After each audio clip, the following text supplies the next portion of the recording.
Panguva ino inauya VP Constantine Chiwenga kusucceeda mutungamiri wenyika ndonhau iri kutsviridza. Ende panguva ino mapower plays ese ari kuitika the ruling party ZANU-PF ari kuonekwa kunzi they are just surrounding VP Constantine Chiwenga. Noti panguva ino anoonekwa kunzi VP Constantine Chiwenga is against corruption.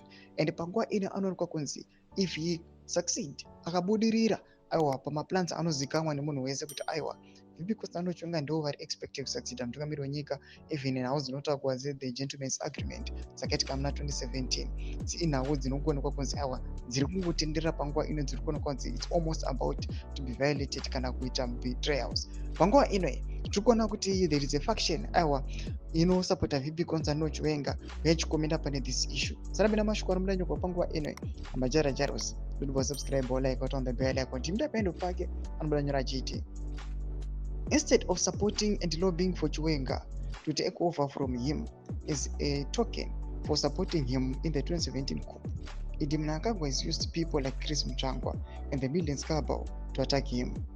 In Mozambique, Musi endorsed Chapo, but in Zimbabwe, he wants his kids to take over. Ndo mashoko anotaurwa panapa namajara jaros achiuya achikomenda paissue aiwa yebetrayal nawo yesuccession achiti aiwa panguva ino VP Constantine Chiwenga vakadai vakutoonekwa vakutokambenerwa vachinzi aiwa ndo vachasucceeda mutungamiri wenyika.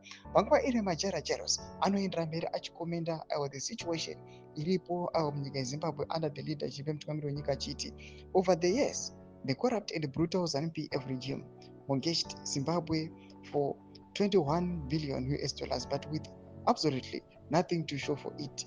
Yet we know Idi Mnangagwa and his family are keeping billions of US dollars in money and in gold and diamond offshore. Our docility as a people is too much. Ndo mashoko anobuda panapa aitagwa namajara jaros achiposta picha rakanzi World Bank chief says Zimbabwe needs G20 to exit debt trap.